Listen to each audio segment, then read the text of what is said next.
It's time for us to find new referral partners. And I found that the best, easiest, funnest way to do this is to first start with that raving fan group that you listed out. So if you only have 3 professionals who you would consider are existing raving fans of yours, perfect. That is an excellent place to start. And what we want to do is find out who they know, and we'll essentially take that wish list that you had from our previous video of what are the industries you're missing people in, what are some of the gaps that you don't have many people, and let's ask for more introductions. So, for example, this week I recently had a call with an architect interior design company who wanted to branch out and build their new business. They said that realtors are their best referral sources. And so I had them make a list, and they identified there were about 5 realtors that they already knew that liked and trust them and that would send them business. And so their assignment was to ask those realtors for introductions to more realtors and also to builders. That's a nice auxiliary company, auxiliary industry. And so that is what they're doing. They are picking up the phone and they're going to talk to the realtor. What might that conversation sound like? This is what you could hear. Essentially, they would call the realtor and they would say, "Hey, Joe, I have a crazy question for you. Thank you so much for being such a fan of ours and passing us along. And I have some exciting news, is that we're actually looking to grow. And we'd love to have more referral partners and realtors in our network just like you. So I was curious, who do you know who we should know? Who are some of those top realtors? Who sells a lot of land or often is really busy and productive that we should know so that we can explain and introduce what we do and maybe we could be a good fit for one of their clients?" And so, pause. That's the conversation that they will be having this week to those 5 top realtors that they know to ask who else do they know. And I encourage that once they get an answer, so let's say that Joe tells them like, "Oh, you absolutely need to know Avi. Avi is a really strong realtor. He's a great guy for you to know." In that moment, I will acknowledge and I will say, "Perfect. I'll talk to Avi. Who else?" And I'll grab another name. And he might say, "You really need to talk also to Bree. Bree is a really good fit. She tends to work with working moms. She's a great, great realtor." Okay, perfect. Grab her name. Who else? So I will keep asking this who else question to allow the person I'm talking to, my raving fan who already knows, likes, and trusts me, to help them think of other people. And if they get kind of stuck, then I might jog their memory with something else.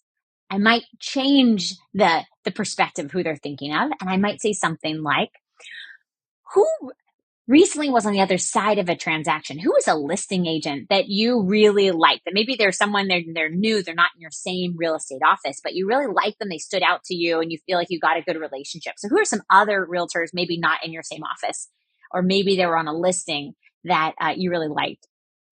I'll grab some more names. Maybe I'll jog the memory with another image and I'll say something like, "Who do you know who loves to sell land, like plots of land? That tends to be kind of their niche. They've sold some properties in the last few years." I'll grab some of their names. Okay, great. And then I might ask about builders. Who do you know who are strong builders who like to build homes, who might want to work with architects and designers too?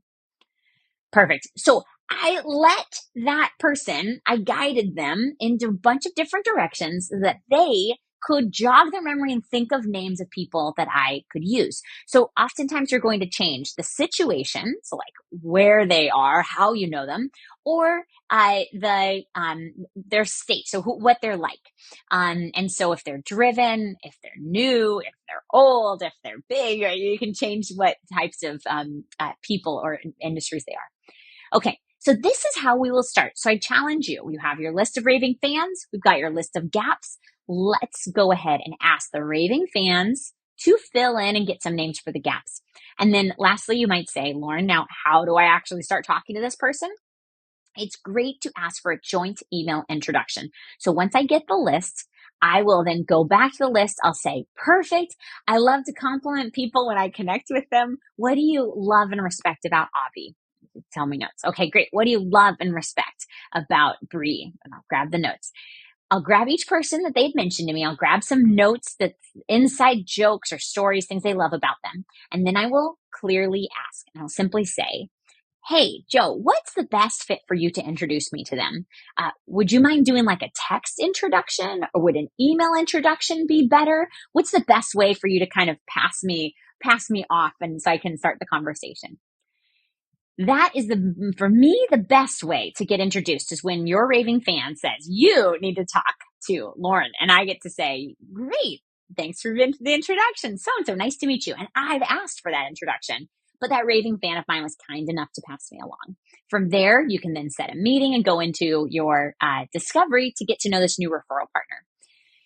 So we have our clear marching orders. Once you have your list of raving fans, let's go ahead and reach out to them and let's ask for introductions to that empty list. Let's find out what they trust and admire about them. Let's get some inside information so you can use it on our conversation with them. And then the third step is let's ask for that introduction directly, whether it's a joint text intro or a joint email introduction. If a week goes by and you don't see the email in your inbox, hopefully the plan is you have a good relationship with this person you just asked. So I would encourage you to send them a text or an email and say, "Hey, I don't know if you remember, you were going to send me that introduction to XYZ person. Would you mind shooting those off? If there's anything I can help with, let me know. Just wanted to take it off your shoulders." And so I'll circle back to remind them, give them a helpful nudge. Some people just are busy and forget. So that can be helpful. Sometimes people will send a templated introduction. I've found that to be a little awkward personally. So you totally can say, "Hey, this is how you can introduce me." Sometimes it's nice just to do the nudge, the human nudge, and say, "Hey, can you remember to introduce me to those 4 people you'd mentioned?" So we can get the ball rolling, and I'll let you know how it goes. So that I have found, if they don't send the email, that's a good way to remind them. All right, have fun. Go have these conversations. They're excited to help you, and you'll be amazed at how much business you can get from this.